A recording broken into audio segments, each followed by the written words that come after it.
Canucks win, taking down the Arizona Coyotes in a splash of offense that this team has desperately needed. Coming back from the All-Star break in a stretch of games where the Canucks have really been struggling to score. We've seen them lose games 2-1, win games 2-1, really struggling to get some offensive play going. And you look at these names beside my head: Connor Garland, Bo Horvat, Elias Pettersson, JT Miller, and Brock Besser, the 5 players that the Canucks depend on for their goal scoring, all come through with a goal of their own. Basically, the Canucks' top 5 goal scorers all come through with a goal. I realize I don't have the number next to Pettersson's goal, but either way, the Vancouver Canucks just getting an offensive explosion against a goaltender who has been pretty good in Vejmelka for the Arizona Coyotes. They one real bright spot in this season for the Coyotes. We'll break this game down as we always do. It is a bit of a late one tonight here at 11 p.m.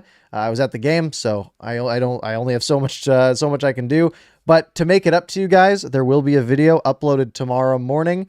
Some sort of analysis of film, some might call it.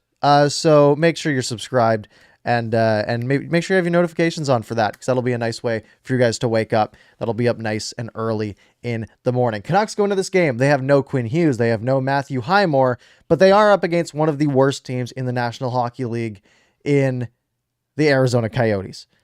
So it seemed like the perfect game for the Canucks to lose, to be honest.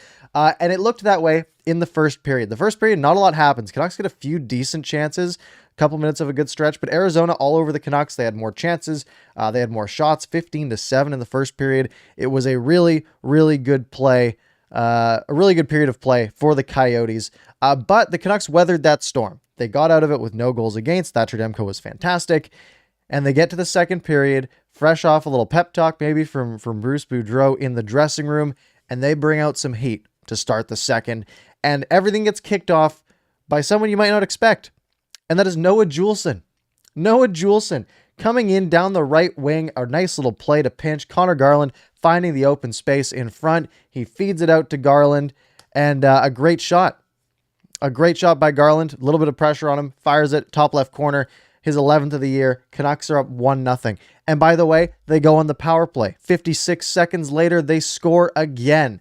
OEL just takes a shot through a bunch of traffic. It hits the knee of Bo Horvat. Not exactly how you draw it up, but you do take those. And it's 2-0 for the Vancouver Canucks.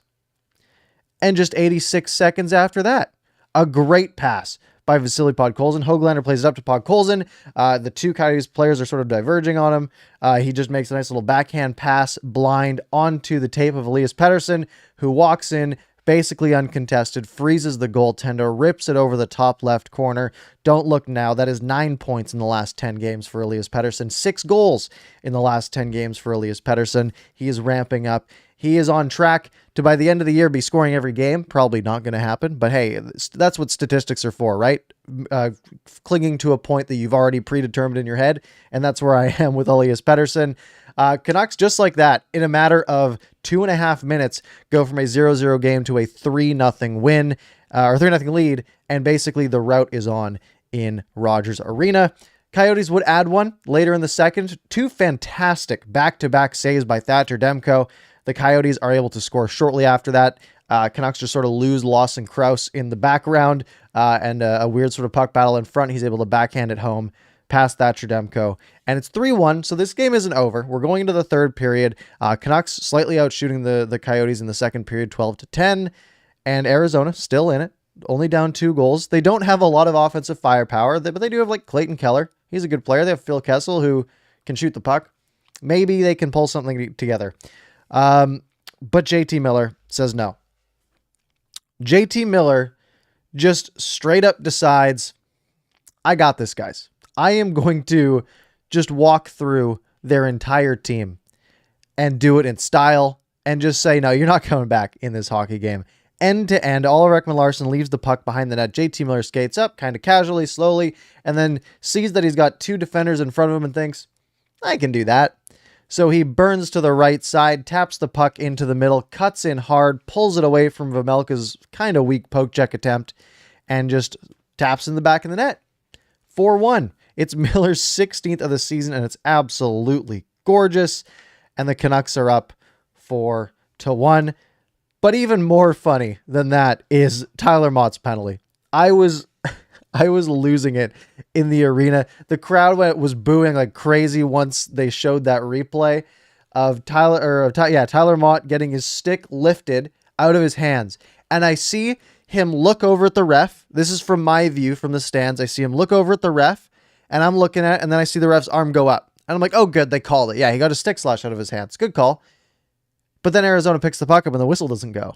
I'm like, what? Wait, hold on. No, wait, he slashed a stick out of his hands. What's going on? And then they call it high sticking. And I'm like, oh, maybe he did catch him before the stick got knocked out of his hands. That's fine. And then they show the replay. Oh, the replay. It's so beautiful. The stick is just popped out of the hands of Tyler Mott. It does a full 360-degree spin in the air and then clips, I think it was Chychrun in the face. It was so funny that got called a penalty. It's a terrible penalty call, let's be real, but just so funny. The cinematic of it all, of that stick flying through the air in slow motion on the replay and hitting Chychrun in the face and then Mott getting a penalty for it. It was great. Really funny. The Canucks did score later on, though, with about 7 minutes to go. Brock Besser getting really good at that little tip in. He's had a couple already this year. Does the same thing. Pettersson's just looking for it. Besser puts a stick on the ice, sort of little tip chip past Vejmelka, and it's 5-1, and that'll do it. 2 power play goals for the Vancouver Canucks tonight, which I should add into my plus category here. I'm going to put that right at the top. Boom. Special teams. Whoa, nothing's working. Uh-oh. Whoa, were we good? Yeah, we're good. Okay. Special teams, big one for the Vancouver Canucks and our pluses and minuses. If you don't know, pluses and minuses are my thoughts on the game, basically. Let's take a look at special teams. Canucks go 2 for 3 on the power play and 4 for 4 on the penalty kill. That's a fantastic night for special teams for the Canucks. And keep in mind, special teams are bad for Vancouver, but they're also really bad for Arizona. Arizona, I think, is the worst power play in the league at like 12%. So the fact that they don't score on their 4 chances is not that surprising. Canucks go 2 for 3 on the night. Both deflections. So again, not too much to give Vejmelka hate on for that. But special teams got the Canucks the win tonight in a game where honestly at 5-on-5, Arizona was probably a little bit better. But special teams was big. Thatcher Demko, huge plus. Thatcher Demko stopping, 35 of 36 on the night. The one that beat him, yeah, he got a little too far out of his net. Horvat should have tied up Krause in theory. Whatever. 1 goal goes in past Demko. Fantastic night. He's just always so good. Nothing else to really say about that. Those 2 saves that he made back-to-back, sort of sprawling on his back, phenomenal. JT Miller gets a huge plus from me. He gets 2 points on the night. That goal is unreal. You will see it on your favorite highlight of choice. You will see it on film analysis tomorrow morning. A fantastic goal from JT Miller. I mentioned at the top of the show, all of the goal scorers were the people you want to score goals. Pettersson, Horvat, Besser, Miller, Garland. The guys you want to score. Sure, you want other players to score too, but if you're going to get 5 goals, these are the guys you would expect to get the 5 goals, and that hasn't really been the case for all of this season. So that was very nice to see. Oliver Ekman-Larsson hitting the score sheet hard, getting 3 points against his former team, the Arizona Coyotes. 2 primary assists on the Horvat goal. And he gets a primary assist on the Miller goal. Yeah, he made the decision to leave the puck behind the net for Miller. I guess he gets some credit for that. And then he gets the 2nd assist on the Garland goal. But hey, 3 points is 3 points. Can't complain about that. Noah Jewelson gets a multi-point game. I'm assuming it's the first of his career. I think tonight was the night he got his first point as a Canuck, if I'm not mistaken. So good on him. Nice little 2-point night. Elias Pettersson, 9 points, 6 of those being goals in his last 10 games is big, with a nice little 2-point night tonight. And I want to give a shout out as my last plus to Kyle Burroughs. 7 hits on the night. That's nice to see. And that scrap with Lawson Krause. Yeah, he probably lost that fight. Let's be real. But Krause is a tough customer. That is not an easy fight to take. But it was a good scrap. And I really loved after the fight when he probably lost. And it's the 3rd period in a game where you could tell the Canucks weren't happy with the Coyotes. From the Canucks getting a power play with 2 minutes left and putting the first unit out there in a 5-1 game. Like, you could tell they weren't really happy with how the Coyotes were playing. You see Kyle Burroughs going to the penalty box and throwing the arms of, like, trying to fire the crowd up. in like a 5-1 hockey game or a 4-1 hockey game or whatever it was at the time, which I think is just awesome. That's just fun. And it makes you a fan favorite. And Kyle Burroughs has definitely done that this year in his brief appearances in the NHL. This game wasn't perfect, though. I do have a few minuses. The biggest one is that first period. That first period was rough. That first period had me questioning why I bought tickets to this game. It wasn't great. Again, the Canucks bounced back with 3 quick goals in the second, though, and got right back in it. So, hey, I'm fine with sitting through a rough first period. When things go that well, they got outshot in this game overall, 36-29. They got outshot in the third period, 11-10. Second and third periods, like I said, pretty even on the shot counter. It was that first period that really made the difference. You'd like to see them beat Arizona 5-1, but also dominate the shot clock. Like, I want to see, if you're playing Arizona, I want to see the shots be 40-25 at the end of the game. Not the case here. Almost the same, almost that in the other direction, which is not ideal. But hey, a win's a win. Can't complain too much. Kind of a rough anthem. The anthem singer forgot some of the words to the Star Spangled Banner. She forgot the Rockets Red Glare part, which everyone kind of looked at each other like, did my mind blank out there? Did I just miss those words? Like, what happened? Yeah. Either way, it happens. Whatever. But yeah, overall, a pretty solid Tuesday night against the Arizona Coyotes. And this is where you guys come in. Let's take your thoughts, your opinions, your questions. If you have some questions, get them in the chat. We're only going to go for about 30 minutes tonight because I do need to get some sleep. I need to film the last little bit of film analysis. I got home earlier than I thought, so I filmed most of film analysis already. So we'll get that posted for you in the morning. So we're going to wrap up at right around 11:30 so I can go to bed. Sound good? Sound good. All right, let me pull up the comment machine. Scrolling up to the top. First thing I'm going to point out, Ryan, shout out for the $1 super chat. I appreciate it. You didn't leave a message with it, but I do appreciate it. Thank you very much. Let's go over the comments. A blitz off the top saying all it took was Quinn Hughes missing a game for Oliver Ekman-Larsson to start wrapping up points. Yeah, Oliver Ekman-Larsson needed that to be an offensive defenseman, apparently. I mean, how many points did he have coming into this game? I think he had 9 points coming into this game. So he gets a quarter of all of the points he has this season came tonight. That's not great, but it's nice for the stats at the very least. Debut Hunter saying, seriously, he might not be the best demon in the world. That's an understatement. He is not the best demon in the world. It's not a might. But I love what Kyle Burroughs brings to the team, and I agree. He is a really good 8th D-man, in my opinion. He was a -1 on the night, -1 on the night in a game where the Canucks won 5-1. That's not ideal. But I don't think the goal against was his fault. I think it was more on Horvat in my opinion. Yeah, I think he brings some energy, some physicality. Again, I love that he tried to fire the crowd up in a blowout game. That's just sweet. It brings just a lot of energy to the arena. Elder bringing up, I can't believe half the city wants to trade JT Miller. Look, we're going to talk about this for 30 seconds and then we're moving on. We're not talking about JT Miller trading because that's all we've talked about forever. The trade deadline isn't for another month and a half.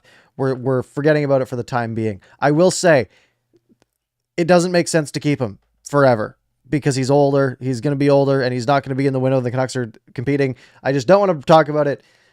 He plays a good game and everyone's like, oh, we got to keep him forever. He has a bad game where he makes a mistake in overtime and everyone's like, trade this guy.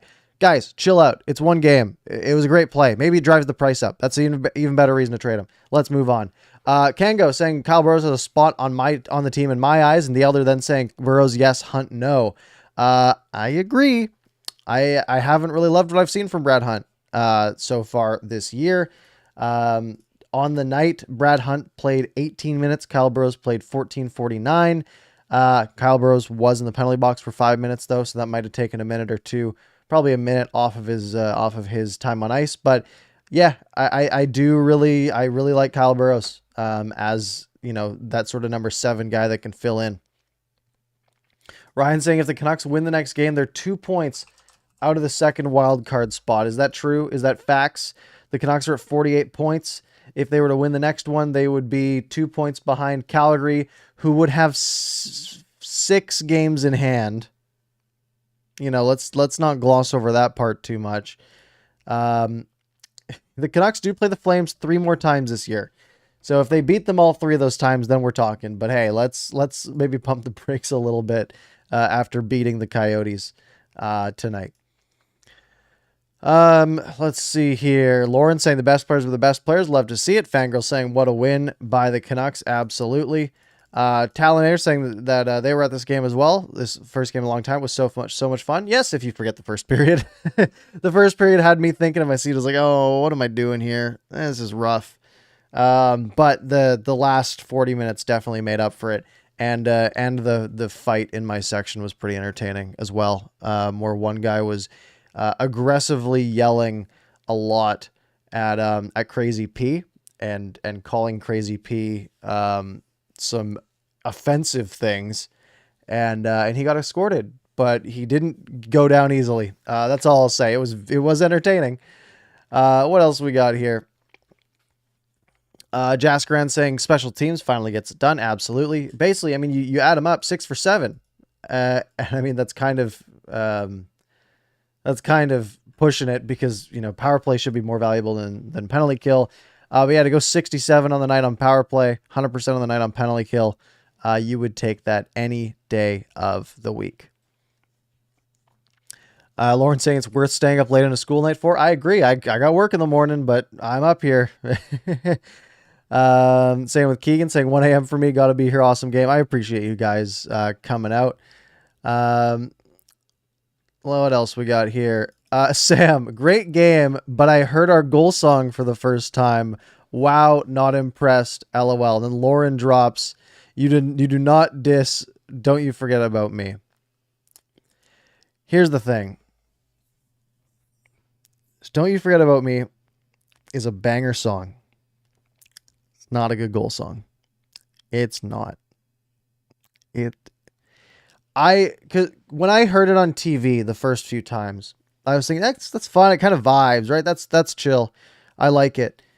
And I thought that until being in the arena. And maybe part of it was the 9,000 people there instead of the 18,000 people there. That's very possible.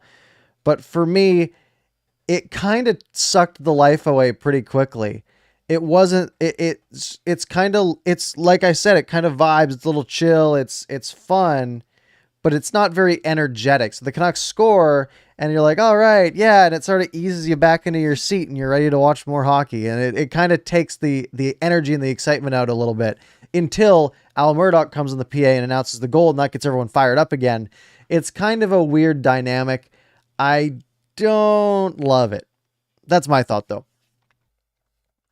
I think it plays better on TV than it does in arena. That's my thought. Let's see here.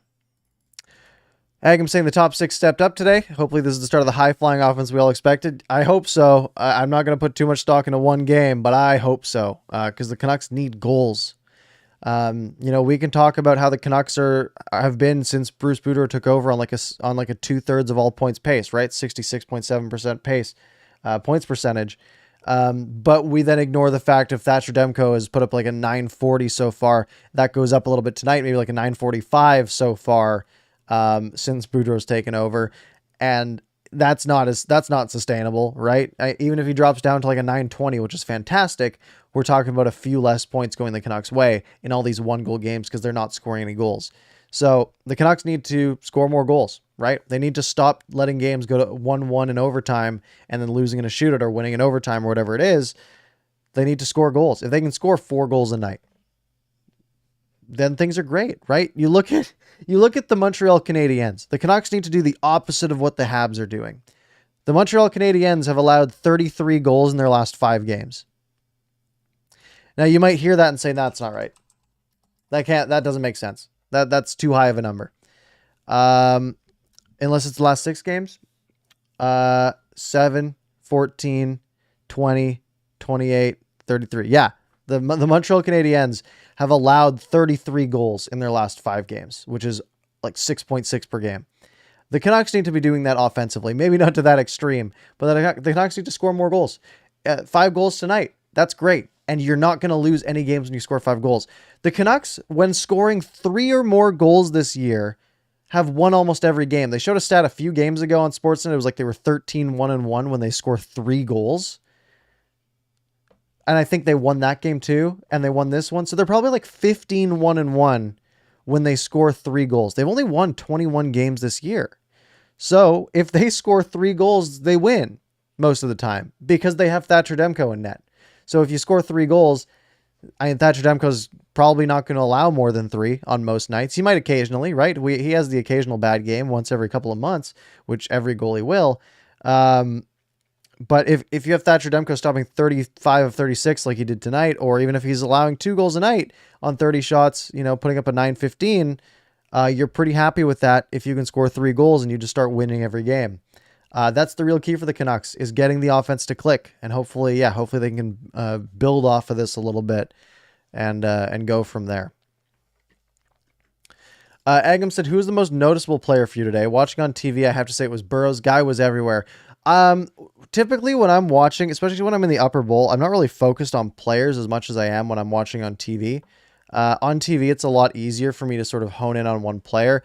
When I'm at the game, I'm focusing less on that, and I'm more just sort of sitting there and enjoying the game, and then I'll watch the highlights later.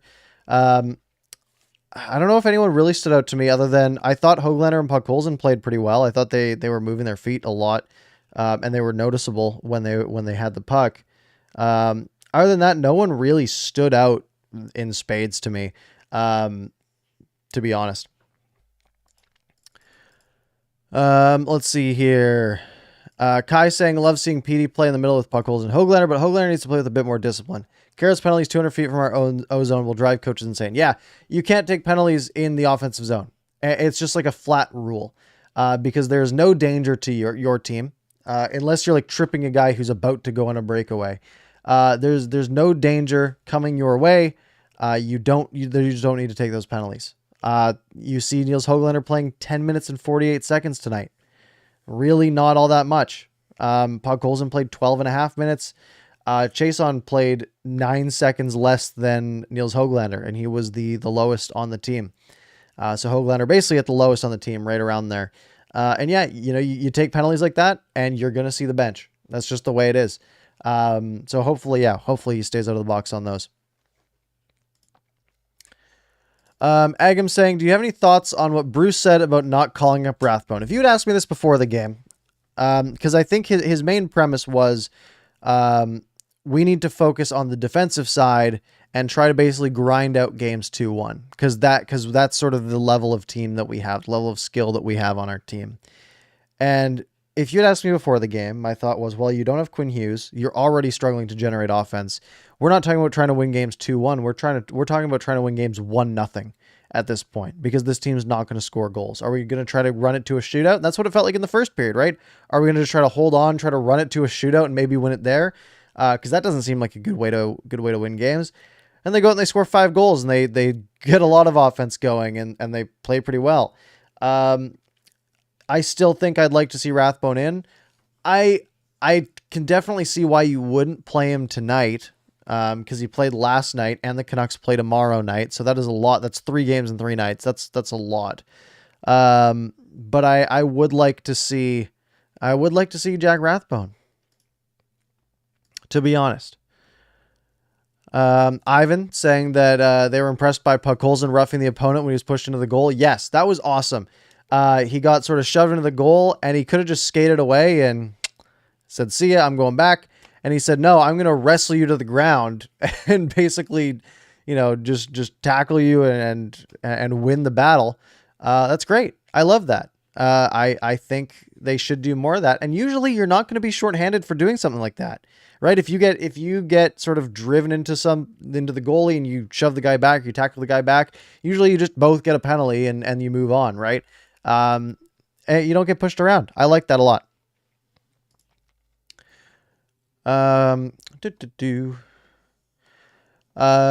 Let's see here. I had one and then I think I lost it. Maybe I didn't. I am losing my mind here. TV fanboy saying first period was grease. I do kind of agree there. Agam saying the fact Arizona outplayed us is kind of concerning. Hopefully it's a one-off because we can get it 5-on-5. I think they were trying to play a little trappy in the first period. I genuinely, I think the Canucks were just sort of playing it slow and a little hungover maybe off of the break. They definitely did bounce back. It might just be a one-off period at that point, and that's fine. You have a bad period. Hey, you had two pretty good ones. You scored 3 goals in one, 2 in the other. You're doing okay. So I'm not too worried about this. And hopefully you can build off that, because you do have the Islanders tomorrow night. And the Islanders are not playing all that well. Let's see. Where are the Islanders at? The Islanders are 16, 17, and 6. The Islanders have the least amount of goals in the NHL. The New York Islanders have scored 93 goals this year. For reference, the Canucks have scored 120. So the Canucks have scored 27 more goals than the Islanders. That is a bad team. They can't score. They also don't get scored on a lot. They have one of the lowest goals against in the NHL as well at 105. I think the lowest is 104. So they're a very low event team. So I wouldn't be too surprised tonight if we see like a 2-1 game or something along those lines tomorrow. Ryan saying that his main negative for this game was the shots. Don't want to see them get outshot by the worst team in the league. I fully agree. It does help when you have Demko back there for sure. But yeah, you do want to clean that up a little bit. Justin, were fans booing or looing for Loui? They were looing. I can 100% confirm it was lose. There was a couple people, the same people who did get kicked out in the third period, sitting behind me. They were booing and be like, "You suck, Loui," and all that stuff. But no, because it went from, they showed Roussel and it was the most meh reaction. It was like, woo for Roussel. And that was like it. And then it went to Loui and immediately like, it got low. And it was like, Lou, it was definitely Lou. And they were not booing. There was a couple people booing for sure. But I would say everyone around me, except for those two people, were definitely on the Lou train. I will confirm it as having been there. Lauren, thoughts on Brad Marchand punching a goalie tonight? This is funny because I was watching the game. We went for dinner before the game, and I was watching that Penguins-Bruins game. It was on one of the TVs, and there was the play where Brad Marchand. So Tristan Jarry, it's in Boston. Keep in mind, Tristan Jarry is behind the net at a commercial break while they're like scraping the ice. And he's going to flip a puck over to a lone Penguins fan in the crowd. And Brad Marchand skates by him as he's got the puck on his stick and just slashes his stick slashes the puck off of his stick. I thought that was hilarious. It's not a cool move, right? Like, you're not a good guy for doing it. It cracked me up though. It's harmless and it was super funny. And then you get Brad Marchand literally after a play sneaking into a scrum and sucker punching a goalie in the side of the head. You can't do that. You just can't. I think it's kind of hilarious just because of how out of nowhere it seemed to be and just how dramatic something like that is. But it was kind of funny. And he will definitely miss a few games for that one. Thoughts on the Garland Selly? Asks Baker. It was good. He always Selly's good. He gets fired up. Love it. What else we got here? Fangirl saying the Bruce there it is chants were often awesome. There was a little bit in the second. It was mostly near the end, but yeah, there were some good chants. Let's see here. Clifford saying Connor Garland was good. Surprisingly didn't get as many points as OEL. Yeah, I mean, OEL's points, he's playing on the power play, and the power play sort of flowing through him, and that's how he got that first one.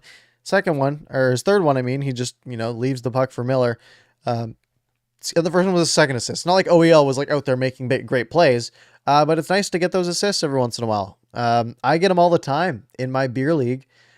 Except for me, you actually don't do anything. Just as the ref is skating to the scorer's box, you say, "Hey, I got the second assist on that one." And he says, "Okay." And he'll tell him to write your number down. And that's how you get points in beer league without doing anything. A little pro tip for you guys there. Unfortunately, you can't do that in the NHL. Ryan said he tried to send a message with a super chat. It didn't work. It's okay. I'll read your message anyways. Did the Oilers lose as well? What else happened tonight in the NHL? Let's look at the out-of-town scoreboard here. Quick gander. We had Ottawa beating Carolina. Pittsburgh beat Boston. The Devils smoked the Blue Jackets. Winnipeg beat the Wild. That's bad for the Canucks. Vegas beat Edmonton 4-0. That's bad for my fantasy team. But good for the Canucks that the Oilers lost. And they continue to struggle. So yeah, that's good for the Canucks. I mean, they're 1 point back of the Oilers at this point. Oilers have 4 games in hand, but they're kind of close. They're kind of in reach. So hopefully they can keep those up. Marcus, thoughts on Chiasson tonight? I genuinely noticed him once. There's not much else I can give you.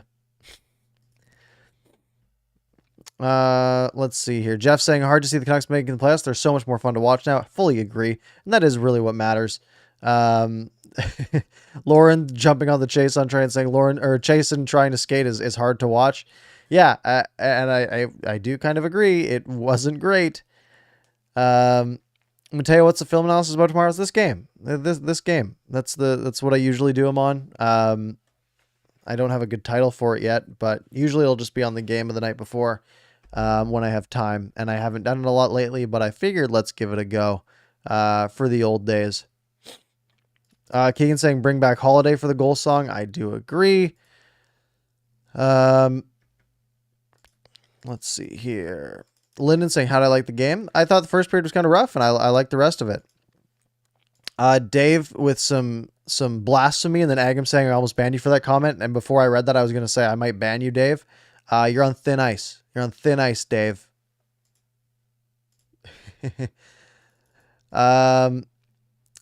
Let's see here.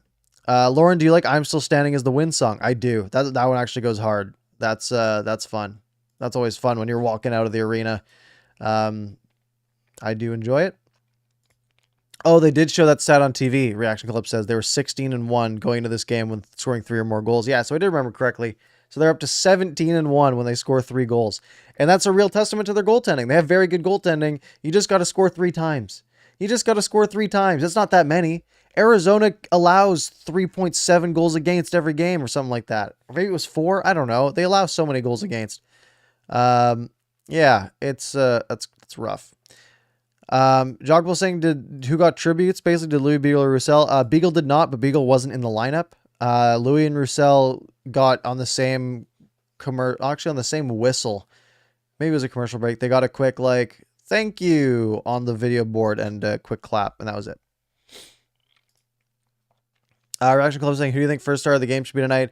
Commentators were arguing about, one was saying Demko, one was saying Miller. Well, whoever said Miller won that argument because Miller was officially the first star. I think you go Miller because Demko's had it so many times. And that's it. But I would have been fine with either. Gokanut Gus saying, do you think it was the right call to start Demko tonight against a weaker opponent and a Halak tomorrow? Yes, I think you don't overthink it. I think you don't really worry about the opponent. And I think you put Thatcher Demko in for the first one. Remember, keep in mind, you're going against a team that is terrible offensively tomorrow. The New York Islanders are bad at offense. So, Halak, in theory, shouldn't face that many high danger chances. So it might be better to put your slightly lesser goalie in for that game. And that might have been their thought process. I don't really have a complaint here. Let's see if there's any other ones because we are wanting to wrap up here kind of shortly. Agam saying he'd be interested in a Montreal video. It's ridiculous how bad they are. Yeah, it is crazy. Thing is, if I do a Montreal video, Montreal Canadiens fans on YouTube are not people you want in your comments section that much. I did a video last year on my predictions on the North Division, and I got so much heat for saying that I didn't think Jeff Petrie was that elite, and stuff like that. And who knows? Hey, you look at this year, maybe I was right. I just don't want Habs fans in my comments, to be honest. Yeah. Any other ones we want to take here? I think we are going to wrap up. Last thing, FJ Zach saying that he's going to the game tomorrow. What's my score prediction? My score prediction is a measly 3-1 Vancouver Canucks win featuring an empty netter. They're going to have to hang on because no one's going to be able to score tomorrow. and Tanner Pearson will put one into the empty net, and that is my prediction, and that is what will happen. Bet all of your money on it if you have money to lose. All right, we're going to wrap up there. Like I said, make sure you're subscribed and have the bell hit because we are going to upload that film analysis tomorrow morning, probably like 8 a.m. Give you guys all day to watch that. It'll probably be 15, 20 minutes long, so a nice little fun video for you guys. And you get to sort of relive this game because it was a good one. It was a fun one. I hope you have a good night. Shout out to all of our members. I haven't checked the members list in a while. Has anything changed? Any newbies? Gmod rejoined as a member. Thank you. Matt rejoined as a member recently. Thank you very much. If you're interested in that stuff, there's a join button down below. Shout out to Ryan for the $2 on the super chats tonight. I do appreciate that. And I hope you all have a lovely night. And I will see you tomorrow. Tomorrow, Canucks Islanders, 7:30 p.m. puck drop. So this stream will be around 10 o'clock, 10:15, whenever the game ends tomorrow night. I will not be going to that one. So I will see you all tomorrow.